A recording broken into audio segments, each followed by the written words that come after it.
Bonjour à tous et bienvenue dans la Collegia. On se retrouve aujourd'hui pour évoquer un personnage bien connu des navigateurs. Il s'agit de Saint-Brandan. Saint-Brandan de Clonfert, ou Bonayn de Clonfer, né vers 484 dans la province d'Altred-Quil, du royaume de Munster, dans l'actuel comté de Kerry, mort en 574 ou 578. Surnommé le Navigateur, Saint-Brandan est l'un de ces saints moines du christianisme irlandais dont la légende a occulté l'histoire. Ses voyages sur l'océan Atlantique datent du VIe siècle. Il était né en Irlande vers la fin du Ve siècle et mourut le 16 mai 578. Après avoir passé plusieurs années dans l'abbaye de Llan Cawen, il avait fondé le monastère d'Alish en Angleterre, bâti une église dans les îles Shetland, établi plusieurs couvents et plusieurs écoles dans sa patrie, et contribué ainsi à la civilisation de l'Irlande.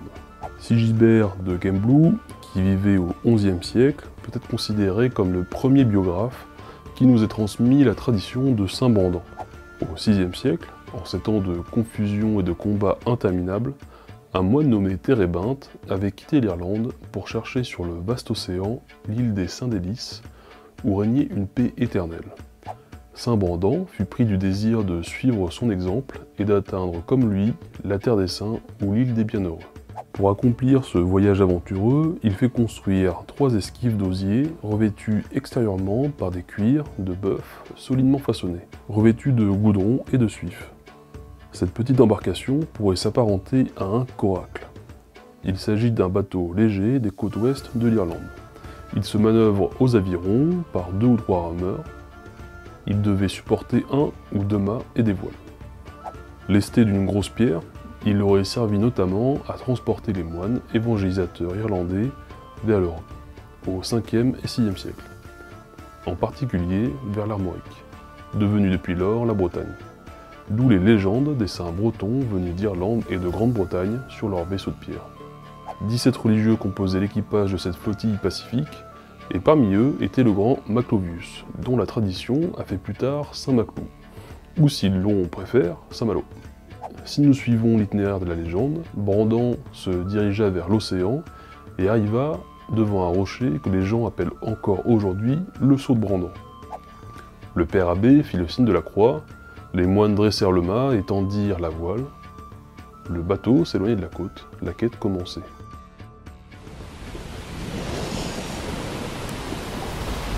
Durant longtemps, ils ne virent que la mer. Leurs forces commençaient à s'épuiser lorsqu'ils aperçurent une terre entourée de rochers. Il était impossible d'y accoster. Après de nombreuses allées et venues, ils trouvèrent un mince passage creusé dans le roc. Ils s'y amarrèrent et, descendant à terre, suivirent un sentier qui les amena aux portes d'un imposant château. Ces murs étaient de cristal et de marbre décoré de gemmes, sertis dans l'or. Elle diffusait une douce lumière. Les moines étaient béats d'admiration. Une chose les intrigua et les effraya. Le palais et ses environs étaient silencieux et déserts. Brandan les entraîna à l'intérieur. Tout était bien rangé. Des richesses, des parures, des tapis semblaient attendre les mystérieux occupants. Les moines réapparurent quelques instants plus tard, les bras chargés de victuailles. Ils festoyèrent dans des plats en argent. Peu de temps plus tard, ils repartirent et après s'être arrêtés sur l'îlot aux brebis et s'être emparés de l'une d'entre elles pour le festin de Pâques, ils rencontrèrent un mystérieux messager qui leur dit « Monte dans ton bateau, Brandan, et va dans cette île que tu vois là-bas. » Brandan s'embarqua pour l'île et y accosta sans difficulté. Tous les moines descendirent du bateau, sauf l'abbé, qui resta seul à bord. Ils célébrèrent un bel office, solennel, et allèrent chercher la viande et le bois pour les faire cuire. Soudain, les moines, effrayés, crièrent à Brandan de ne point partir sans eux, car toute la terre s'était mise en mouvement et s'éloignait rapidement du bateau. Brandan n'eut que le temps de leur lancer des perches et des cordes, et ils réussirent tous à remonter à bord. L'abbé rassura les moines et déclara qu'ils n'étaient pas sur une terre ferme, mais sur le plus grand des animaux de la mer. Et ils virent leur île qui s'éloignait à toute vitesse. À 10 lieues, ils voyaient encore le feu qu'ils avaient allumé. Ils parcoururent à nouveau une grande distance sur la mer, et bientôt aperçurent une étendue de terre, haute et lumineuse. Tous, sans peur, s'empressèrent de descendre. Un arbre blanc comme le marbre se dressait, les feuilles tachetées de rouge et de blanc. Il s'élevait jusqu'au nuage, et son branchage était si touffu qu'il masquait la lumière du jour. Les branches étaient toutes couvertes d'oiseaux blancs. Personne n'avait jamais vu d'aussi beau. Émerveillé, Brandan pria Dieu.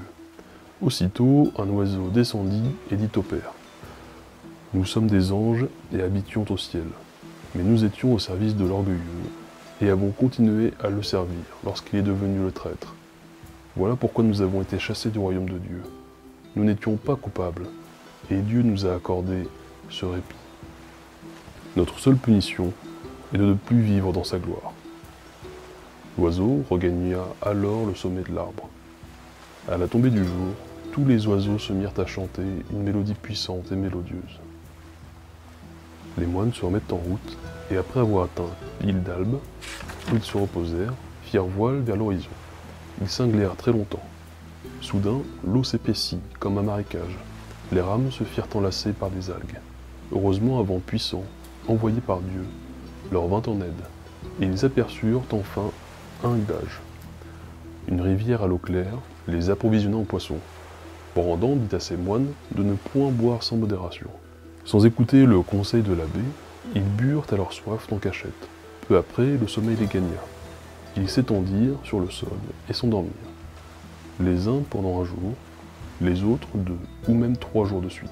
En voyant ces moines tous hébétés, Brandan se mit à prier pour eux. Dès qu'ils reprirent connaissance, ils se rendirent compte de leur conduite insensée. Brandan les pressa alors de partir. 1 an avait déjà passé. Les moines célébrèrent à nouveau la fête de Pâques sur la baleine. Puis ils rendirent visite aux anges oiseaux. Ils s'embarquèrent, reposés, et firent voile vers l'ouest. Ils naviguèrent pendant 6 semaines, lorsque tout à coup, leur sang se glaça dans leurs veines, et une peur terrible s'empara d'eux. Le bateau se mit à tanguer dangereusement, dans une tempête aussi soudaine que violente. Et pire que tout, un monstre marin fonça droit sur eux. Sa gueule vomissait du feu. Les flammes étaient énormes et brûlantes. Le corps du monstre était gigantesque, et il meuglait plus fort que 15 taureaux. Ses dents étaient aiguisées comme des glaives. Le monstre souleva d'énormes vagues. Dans la tourmente, la voix de Brandan s'éleva. « Seigneur, ne craignez rien, vous êtes tous sous la protection de Dieu. » Instantanément, ses prières furent exaucées. Un deuxième monstre fendit les vagues et attaqua la bête. Elles dressèrent leur tête, vomissant des flammes qui s'envolèrent jusqu'au nuage. Le sang giclait tant que la mer était tout ensanglantée. Le deuxième monstre eut enfin raison du premier, qu'il lacéra et déchira en 3 morceaux. Il regagna son repère vengé. Ils trouvèrent peu après une terre hospitalière et s'y reposèrent en attendant un vent favorable. Lorsqu'ils s'embarquèrent, un deuxième péril vint menacer les marins. Vomissant des flammes, un griffon jaillit du ciel pour s'abattre sur eux, les griffes tendues pour les saisir, la gueule en feu, les pattes tranchantes. La violence de son attaque aurait suffi, un peu s'en eût fallu, pour faire chavirer le bateau. Comme le griffon les poursuivait, un dragon surgit, crachant des flammes, les ailes déployées et le cou tendu en avant. Il se précipita sur le griffon et le combat aérien s'engagea. Coups, jets de flammes, morsures et chocs. Le ciel retentit de leurs exploits. Le griffon était énorme, le dragon plus mince et plus féroce. Le griffon fut vaincu et tomba dans la mer. Les frères, qui l'avaient pris en honneur, se sentirent vengés. Victorieux, le dragon s'éloigna, et les moines rendirent grâce à Dieu.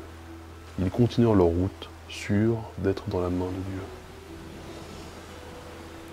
Les moines continuèrent leur voyage et virent un énorme pilier, couleur de saphir. En s'approchant, Brandan y vit un autel, d'émeraude, creusé dans l'iceberg, et soutenu par une poutre d'or ancrée dans la glace. Les moines chantèrent la messe, lorsqu'ils virent apparaître une terre entourée d'un brouillard noir. Ensevelie sous un linceul de noirceur et environnée de fumée putride, elle puait plus que la charogne. Les pèlerins firent de grands efforts pour changer de cap, mais ils durent se plier au vent qui les poussait dans cette direction. Brandan dit : « Sachez bien que vous êtes propulsés vers l'enfer. Ils se mirent à regarder avec horreur cet endroit maléfique. Lame étincelante, rocher en fusion, et flammes volaient si haut dans l'air que la lumière en était masquée. Les moines aperçurent soudain un être qui les effraya, un diable gigantesque, qui sortait tout brûlant de l'enfer. Celui-ci prit conscience de la présence des moines, et, crachant le feu de sa gueule, il s'engouffra dans sa forge, et en ressortit avec une lame chauffée au rouge. Il la souleva et la projeta avec violence sur les moines. La lame s'embrasa. Elle passa par-dessus la tête des marins. Poussée par un vent propice, Brendan put enfin s'éloigner de l'île en flammes, où s'agitaient encore des milliers de diables. Brendan et ses moines reprirent leur voyage avec confiance. Ils virent soudain se dresser dans la mer un roc sur lequel était assis un homme nu, en perdition. Les vagues le fouettaient, lui faisant subir une mort sans fin. Brendan s'approcha et demanda au malheureux: « Dis-moi qui tu es, et le crime qui t'a fait exiler ici. » D'une voix rauque, l'homme répondit: « Je suis Judas, celui qui a trahi Jésus. Je suis damné pour l'éternité. » Judas raconta aux moines que ce rocher était son repos, entre deux enfers, celui d'en haut et celui d'en bas. Les diables du haut l'attachaient à une roue et le faisaient tournoyer aussi rapidement que le vent. Les diables du bas l'embrochaient, l'écorchaient vif, puis l'enduisaient de sel. Brendan, ému de la triste histoire de Judas, lui offrit son aide.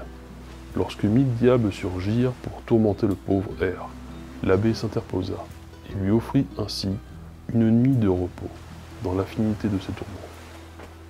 Ils continuèrent leur route. Dieu leur permit enfin d'approcher du rideau de brouillard qui cachait le paradis.